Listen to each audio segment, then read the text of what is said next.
سینوها د فرعون د ځانګړي طبیب یادښتونه له میلاد څخه 1450 کاله وړاندې.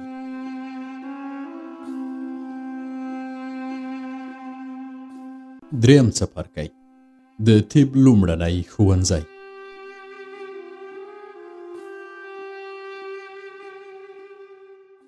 په هغه وخت کې په طب کې لوړې زده کړې د آمون د کاهنانو یعنی ملایانو په لاس کې وې او د دارالحیات ښوونځی او روغتون د معبد تر سیوري لاندې کار کاوه. ټول ښوونځي د ملایانو په وسیله اداره کېدل او هغوی به د هغو کسانو په ټاکنو کې ډیر پام کاوه چې په دغو ښوونځیو کې درس وایي. دوی به هڅه کوله هغه کسان چې له دوی سره مخالف ول له لوړو ښوونځیو لرې وساتي. پر طب سربیره د حقوقو، سوداګرۍ، هندسې، ریاضیاتو او ستورپیژندنې ښوونځي هم د آمون په ښوونځي کې ول. ملایان له دې امله د محصلینو په انتخاب کې دقت کوي چې د مصر نیمایي خاوره له روحانیونو سره وه، یعنی ظاهرا له خدایانو سره، او هغوی به دا اجازه نه ورکوله چې د دوی له پلویانو پرته نور کسان ډاکټران، حقوق پوهان، سوداګر، انجینران او ستورپوهان شي.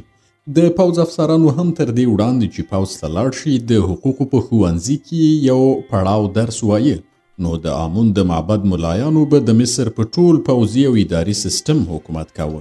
په دغه ټولو ښوونځیو کې دوو څانګو ډیر اهمیت درلود، یو طب او بل د حقوقو مدرسه وه. د دغو دواړو ښوونځیو لومړی پړاو 3 کاله و او زده کوونکی باید 3 کاله پکې پاتې شوی وای چې له امتحانه وروسته که د آمون خدای پرې څرګند شوی وای نو دا اجازه به ورکول کېده چې د آمون د طب یا حقوقو ښوونځي ته ولاړ شي.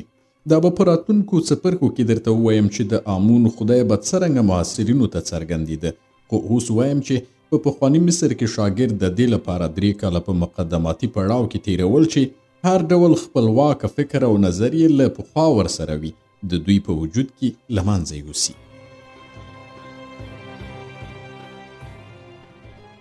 په دغه 3 کلن لومړني پړاو کې شاګردانو په معبد کې له عبادت کولو پرته بل هیڅ کار نه کوه او یوازې مذهبي روایتونه به زده کول. روحانیون په دې ښه پوهېدل هغه شاګرد چې لومړنۍ او مقدماتي دورې ته راځي هغه ماشوم ته ورته دی چې نوی د ځوانۍ پړاو ته ورننوځي. تر هغه وخته یې لوبې کړې وي او خپلواک فکر او عقیده نه لري او د آمون د معبد ښوونځي ته د هغه د ورتګ پړاو هغه پړاو دی چې دی پکې نظر او عقیده پیدا کوي. نو په همدغه پړاو کې باید د زده کوونکي د فکر ازادي له منځه یوسي او هغه په داسې یوه موجود بدل کړي چې له جنجاله پرته هغه څه ومني چې اوري یا لولي. کله چې له دغه 3 کلن پړاوه تیر شي د طب او یا حقوقو ښوونځي ته ولاړ شي او د دغو دوو ښوونځیو په اړه د درسونو دورې تیرې کړي نو بیا پر یو کامل ځوان بدلیږي. خو هغه ځوان چې د مصر د کاهنانو له تعلیماتو پرته یې څه نه اورېدلي او نه لوستي وي، د هغه فکر داسې د مصري ملایانو د تعلیماتو په چمبر کې حبس وي چې له لوړو زده کړو وروسته بل ډول فکر نشي کولی. موږ یې 5 کسیزه ډله وو چې د طب په لومړني ښوونځي کې مو درس پیل کړ. زه چې به سهار ښوونځي ته تلم د غرمې ډوډۍ به مې له ځان سره وړله او تر لمر لوېدو مخکې به خپل کور ته ستنېدم. له دې وروسته چې زه د آمون د معبد لومړني ښوونځي ته ولاړم ډیر ژر په دې پوه شوم چې درباري کوپړۍ سوری کوونکی ملامت نه و چې ویل یې ته باید فرمانبردار اوسې، سر ټیټ ونیسې، هیڅکله نیوکه مه کوه او خپله باطنه عقیده مه څرګندوه. ځکه چې ډیر ژر په دې پوه شوم چې ملایان په محصلینو کې جاسوسان لري. کله چې یو محصل پر یوې خبرې شک کوي او یوه خبره یا مسله ردوي نو هغه له ښوونځي باسي او بیا امکان نه لري چې دغه محصل بیرته د طبس یو لوړ ښوونځي ته ولاړ شي. دا نو د محصل د ایستلو لپاره هم اغېزناکه پلمه وه او ویل به یې چې آمون وایي دغه محصل استعداد نه لري.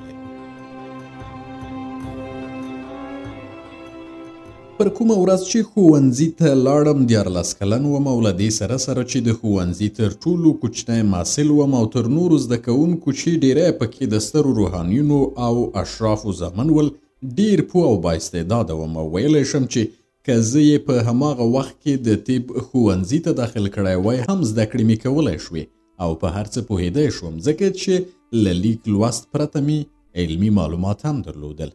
له دې کبله چې مخکې مې وویل زما پلار ډاکټر و، ما له هغه څخه د ډیرو درملو نومونه هم زده کړي وو او په دې پوهېدم چې څه ډول په تیلو د یو غیر میکروبي ټپ معالجه کیږي او څه ډول انتاني ټپ له دې وروسته چې چرک یې وایستل شي په اور سوځول کیږي چې بیا چرک ونه کړي.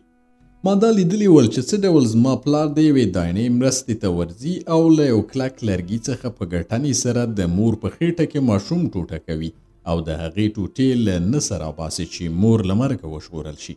له دې سره چې ما د نورو شاګردانو په پرتله دارالحیات ته د تګ لپاره ښه استعداد درلود، خو 3 کاله یې په لومړني ښوونځي کې وځنډولم. مګر د دې پر خلاف هغه هلکان چې پلرونه یې له اشرافو یا لویو کسانو ول، له څو اونیو یا ورځو وروسته دارالحیات ته لیږدول کېدل او ملایانو به ویل آمون امر کړی دی چې دغه کسان دارالحیات ته واستوئ. که څه هم زموږ ډیر وخت په عبادت او د مذهبي روایتونو په زده کولو تیریده، خو بیا هم دومره وخت پاتې کېده چې روحانیونو به راته امر کوو چې د مړو کتاب ولیکو او بیا یې هغه کتابونه د معبد په انګړ کې خرڅول.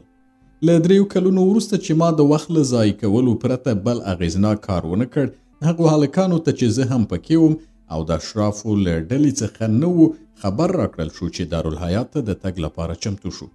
دارالحیات ته تر تګ مخکې موږ باید 1 اونۍ روژه نیولې وای، خپل ټول وخت مو په معبد کې تیر کړی وای او له هغه ځایه نه وای وتلی. په وروستۍ شپه باید آمون خدای موږ ته ځان څرګند کړی وای او له موږ سره یې خبرې کړې وای. له هغه وروسته دا معلومېده چې موږ دارالحیات ته د تګ جوګه یو که نه. لکه څنګه چې مې وویل، تر 3 کلن بهیر وروسته چې د شاګردانو مغزی د آمون په اړه له افکارو ډک کړي و، نو دا ناشونې وه چې پر هغې شپه دې له آمون سره خبرې ونه شي. په شاګردانو کې زه ځانګړی وم، ځکه له پلار سره به د ناروغانو په بسترې درېدم او هغوی مړینه به مې په خپلو سترګو لیده. ما له ماشوموالي تر 14 کلنۍ پورې څه باندې 50 ناروغان کتلي چې زما په مخ کې مړه شوي ول. له دې سره چې په هغه وخت کې ماشوم وم، خو په دې پوهېدم چې له مرګ پرته هیڅ شی انسان د ملایانو د ځینو مطالبو چټي ماهیت ته نه متوجه کوي، ځکه انسان په خپلو سترګو ګوري چې د یوه انسان او یوه ځناور د مرګ ترمنځ توپیر نشته او په دې پوهېږي چې انسان پر ځمکه د آمون استازی او کفیل دی، د مرګ مخه نه نیسي بلکې په خپله هم مري.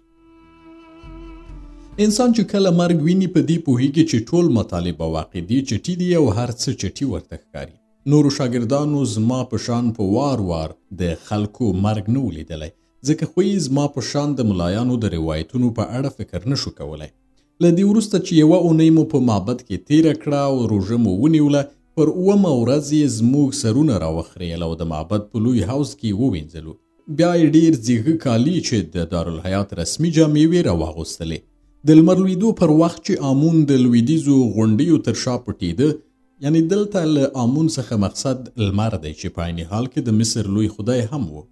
ساتونکو نغارې ووهلې، د معبد دروازې وتړل شوې او په همدې وخت کې یوه روحاني چې د شرابو د څښلو له امله کوږ وږ روانو موږ ته وویل راشئ. موږ د دغه روحاني په لارښوونه له یوه اوږده دالانه تیر شو. هغه یوه دروازه پرانستله. موږ یې یوې پراخې کوټې ته دننه کړو چې فرش شوی و. ما ولیدل چې دغه کوټه تیاره وه، خو په پورتنۍ برخه کې یې یوه پرده راځوړنده وه چې د هغې له شا څخه کوټې ته لږه رڼا رالوېده. تر دې مهاله زه کله هم دې کوټې ته نه وم ننوتی، خو په دې پوهېدم چې دا د آمون کوټه ده. روحاني پرده پورته کړه او د لومړي ځل لپاره زما سترګې په آمون ولګېدلې چې د انسان په شان و. د دې امله چې ځوان وم او په آمون خدای مې عقیده درلوده، نو بدن مې ورېږدېده. ما ولیدل چې آمون جامې اغوستې وې. هغه څراغونه چې د آمون ګیر چاپېره لګېدلي ول او هغو سرو زرو ګرانبیه کاڼو چې د آمون پر غاړه ځوړند ول، هغه ته ځلا وربښلې وه. روحاني وویل تاسې باید دلته تر سهاره ویښ اوسئ او عبادت وکړئ چې ښایي آمون خدای در سره خبرې وکړي. که یې خبرې وکړې په دې معنا چې تاسې د دې وړ بولي چې دارالحیات ته داخل شئ. کله چې د دې وړ شوئ چې دارالحیات ته لاړ شئ، نو سبا به له ما سره یو ځای آمون ولمبوئ، د هغه جامې به بدلې کړئ او بیا به دارالحیات ته ولاړ شئ. د ملا له دې خبرو وروسته هغه د آمون په مخ کې پرده بیرته کش کړه او له دې پرته چې لاسونه په زنګنو کېږدي او سر ټیټ کړي، له کوټې بهر شو او دروازه یې بنده کړه. ملا چې له کوټې ووت نو دغو شاګردانو چې تر ما لوی ول خبرې او خنداوې پیل کړې. له خپلو جیبونو یې غوښه او ډوډۍ راویستل او په خوراک لګیا شول. یو زده کوونکی د باندې ولاړ او بیا یې نورو ته وویل راځئ د روحاني کوټې ته ولاړ شو. هلته به ډوډۍ هم وخورو او هورې به ویده هم شو، ځکه دلته پر کاڼو نشي ویدېدی، خو زما روژه وه او دې ته چمتو نه شوم چې د نورو ډوډۍ وخورم. ما په داسې حال کې چې امون د پردې شاته ویده ډوډۍ خوراک کفر باله. نورو ځوانانو له ډوډۍ وروسته پر هډوکو لوبې پیل کړې. بیا هر یو د کوټې په ښویو او ځلیدونکو کاڼو پرېوتل او ویده شول. خو ما ته خوب نه راته. د امون په فکر کې وم. خپلې مذهبي دعاګانې مې لوستلې او غوږ وم چې څه وخت به د امون غږ واورم. په دې توګه سهار شو، خو ما د امون غږ وانه اورېده او د لمر ختو په وخت کې مې په مبهم ډول ولیدل چې د امون په مخ کې پرده لږ وښورېده. سهار د معبد ساتونکو نغارې ووهلې، دروازې پرانستل شوې. خلک معبد ته ننوتل او ما د هغوی غږ چې د سمندر د څپو په شان چې له لرې تر غوږو کېږي اورېد. کله چې لمر راوخوت، ملا له هماغه ځوان سره جوړه کوټې ته راننوت چې د شپې تللی و چې په ارامه بستره کې څملي، او زه د دواړو له څېرو پوه شوم چې شراب یې څښلي ول. ملا موږ ته وویل ای هغو کسانو چې هیله لرئ دارالحیات ته ولاړ شئ. آیا بېګا ویښ واست او عبادت مو وکړ؟ موږ ټولو وویل هو. ملا وویل آیا امون در سره خبرې وکړې او د هغه غږ مو واورید؟ یوه شیبه ټول غلي وو او بیا د موسی په نوم یو شاګرد وویل هو هغه له موږ سره خبرې وکړې. نورو شاګردانو هم دغه خبرې تکرار کړې، خو ما څه ونه ویل. د دې لپاره چې امون له موږ سره خبرې نه وې کړې او حیران دې ته وم چې څه ډول نور کسان دا زړه کوي چې دروغ ووایي. هغه ځوان چې بېګا د ملا کوټې ته تللی و، هغه هم په ډېرې بې شرمۍ وویل چې امون ما ته هم ځان څرګند کړ، خو ځینې رازونه یې راته وویل او ټینګار یې وکړ چې هیڅ چاته به یې نه وایم. ما د هغه له آرام او مینهناک غږ څخه خوند واخیست. موسی وویل کله چې ما امون ولید، هغه مې پر سر لاس کېښود او وویل ای موسی، زه تا او ستا کورنۍ ته برکت درکوم او ته به یوه ورځ د مصر مشهور طبیب شي. له موسی وروسته هر شاګرد پر خپل وار له امون سره د کتلو او د هغه د څرګندېدا په هکله د درواغو کیسې وکړې، تر دې چې ما ته نوبت راغی او کاهن راته وویل سینوهه، آیا تا امون ولید او هغه له تا سره خبرې وکړې؟ ومې ویل نه، ما هغه ونه لید او د هغه غږ مې هم وانه اورېد. یوازې سهار مې احساس وکړ چې پرده وښورېده. ملا برګ راته وکتل او ټول غلی شول. یو ځوان چې ښوونځي ته له تګ راهیسې له ما سره ملګری شوی و، د ملا لاس ونیوه او څنګ ته یې کړ. بیا ورسره وبوږنید او کله چې راستانه شول، ملا په کاوړ راته وویل سینوهه، له دې امله چې ستا د عقیدې په پاکۍ او صمیمیت کې هیڅ شک نشته، نو ممکنه د امون له تا سره خبرې وکړي. بیا د ملا په اشارې همغه ځوان پرده لرې کړه. زه یې د امون د مجسمې مخ ته بوتلم او اړ یې کړم چې له معمول سره سم پر ځمکه سر کېږدم. وروسته یې همداسې پرېښودم.